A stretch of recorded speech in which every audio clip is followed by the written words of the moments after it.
What's up, everyone? Today we are working on an older Electra Glide seat for fast skull cycles. This is actually pretty common, believe it or not.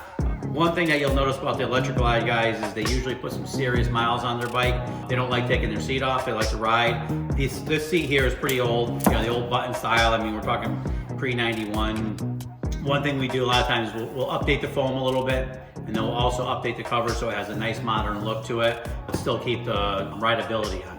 So this seat here, obviously the cover is pretty barked up, a lot of rips, things. The seat pan itself is messed up. So this bike is definitely ridden.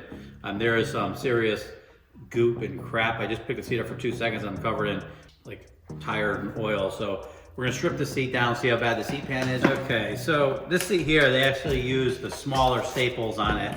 They're great for production because since they're thinner, you can get a lot more staples in the clip and they last longer. But when they get old, especially steel staples, they get kind of rusty. They fuse together with the material, which is this one did. So I actually ended up ripping a lot of the material off, just kind of pulling it to get the staples off, because even digging them out with the staple removing tool didn't do the job. So we're gonna pull this apart. You can hear it's, I don't know if you can hear this. This thing's seeing a few miles on it. So we're gonna pull this apart, hopefully not get cut because these little staples are sharp. Now, nice. Pull the snaps off. Okay, now we'll pull the cover off. Right, here we go. This bad boy's in the garbage. It's ready to retire.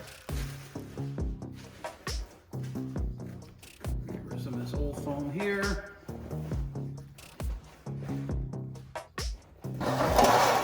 Now if you look, whoops, you can see where the crack is. You have to clean this up, because if you look, see how nasty this seat is. So I'm gonna clean this seat off. I'm just gonna heat it up so I can try to make this plastic a little more malleable.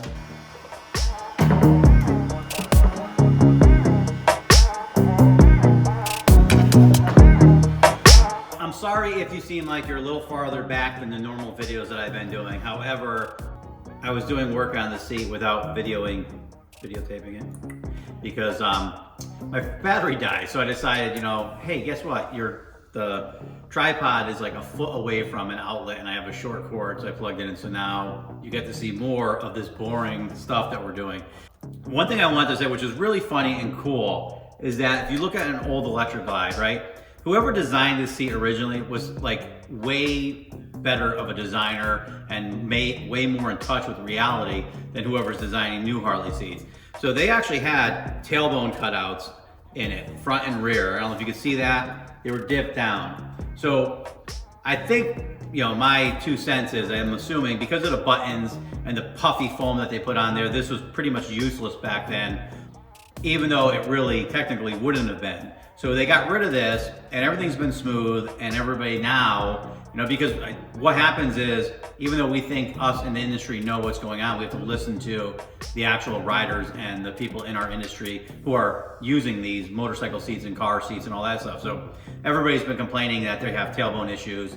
And we started doing it probably about 3 or 4 years ago on a lot of the street bikes, just because they go up at such a sharp angle, they really dig into your tailbone. So we started cutting out like tailbone release and stuff, and then we do it on, I would say probably like 85% of our Harley seats, our touring seats, custom seats sometimes not so much. But anyhow, I'm rambling. It's kind of like geeking out a little bit on this, but it's kind of cool that they had this, because if they didn't do the buttons and the extra padding on top of it, and this was a sculpted seat, they would have been able to solve problems that the Harley seats are going through now. So I thought that was kind of cool. So as you can see, I'm just foaming up where the buttons are so we have a smooth surface to go by. I'm gonna put a layer of a closed cell foam on here so I could sculpt it. The customer that had this didn't really have a problem with the foam. It was just pretty much a ripped up cover and then the smashed up seat pan on the bottom, which we already did the epoxy weld on that. We're gonna put the closed cell foam on here. We're gonna sculpt it so it's nice, so it conforms to like the most ergonomic, but I am going to cut the tailbone relief front and back out again, just because it works great, and we'll put a really super soft foam in there just so when we upholster it, it looks nice but you'll notice on a lot of our seats, if you run your finger across here, you'll actually, the foam where your tailbone will be so soft that you don't feel it. You know, it's something that you really, it's difficult to do on a production model, almost impossible to do. So it almost has to be done in a custom aspect. I'll foam this up and I'll show you right before we're getting ready to wrap it. One thing you're gonna notice about me doing these videos is I get dirty.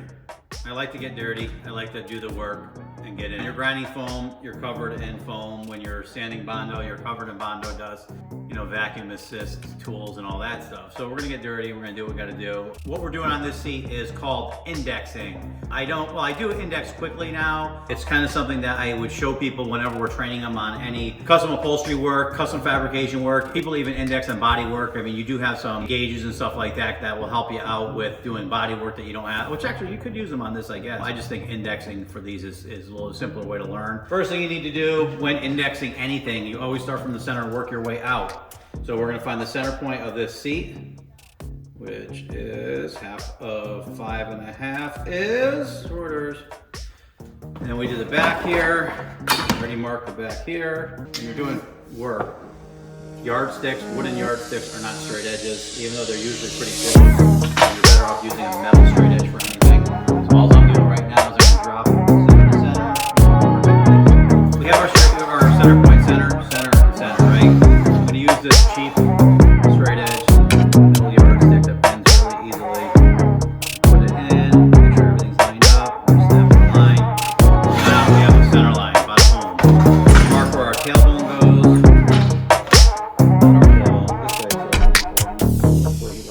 Put his tailbone cuts. Or his passenger does. So anyways, I index that, bada boom. Well, actually, I didn't really index it. I snapped a straight line, and I just cut out where the tailbone's gonna be. I'm gonna sand this down so that it's nice and radius. Now I'm gonna show you the indexing part of it. So what I'll usually do is you wanna get your side that's definitely the biggest, and start from there. You're gonna cut your edge. I'm gonna actually get this rounded off in exactly the way I want it really quickly. I'm just gonna get a second here. Make a nice edge. Go by.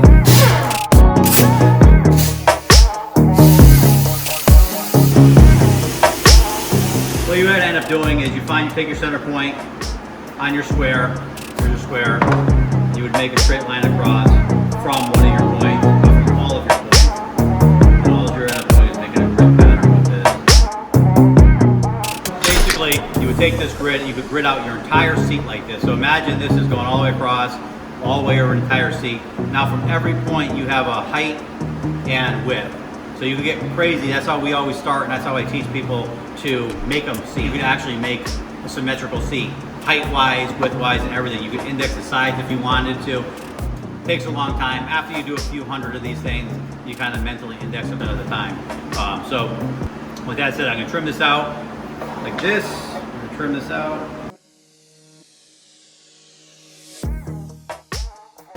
So now this Landau foam is actually great for sculpting and making things symmetrical. I only like to use it in real thin layers. Landau foam, when it gets real thick, it can actually shrink on you. When you grind foam, believe it or not, it feels like tiny little fiberglass shards in your eyes if you get it in there. It's really weird, it's hard to get out. The thing that sucks with grinding foam is if it gets under your glasses, because it's so light, it just goes everywhere. Sometimes glasses like that don't even really help. So funny. So a lot of people think that, assume that factory foam, even on new late model motorcycles, that they assume the seats are symmetrical. Foam's fairly off. So when I show you this, I turn around, it's gonna play a little on your eyes, because whenever you get a contrast or a different shape, we have the yellowish orange foam compared to our white foam, and then when you see it, it looks way off, but it's actually symmetrical, which is an illusion. You can kind of see this now, and this will go to show you how off the seat really was. So if you look at it, look at that. Like seriously, doesn't that look like it looks so off, but it's like right. So I'm sitting here, I'm eyeballing it. Whenever you do seats and you're like centering everything, use your peripheral vision, make sure. So I'm looking at my center point and I'm looking at the outside, make sure that everything's there. 64th.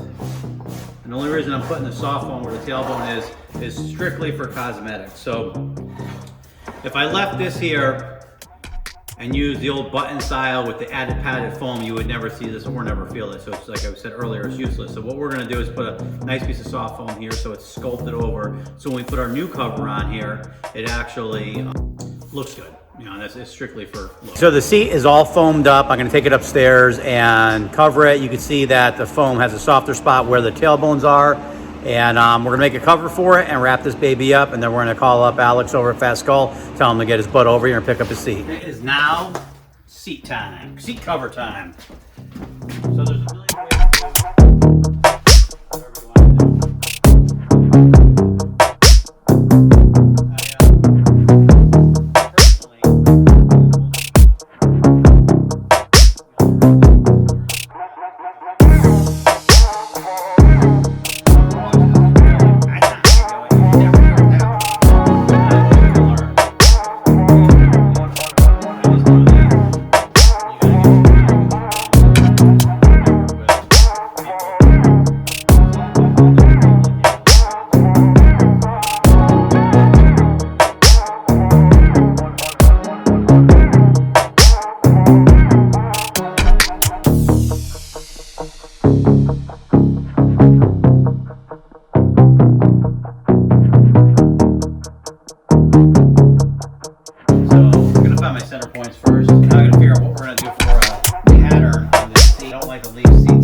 this seam's going to come around here. I think what we're going to end up doing is coming down, coming over and around. Sometimes when possible, I like to make it so that you have no seams where your legs go, especially on these older seats where they're firm and they stick out. We know we're going to have a seam coming across here because we have to put it down for the backrest. And these guys who ride a lot always use their backrest, a lot of them do. So these two match up here. So the front and rear seat are two separate seats coming together, which is kind of a nice feel.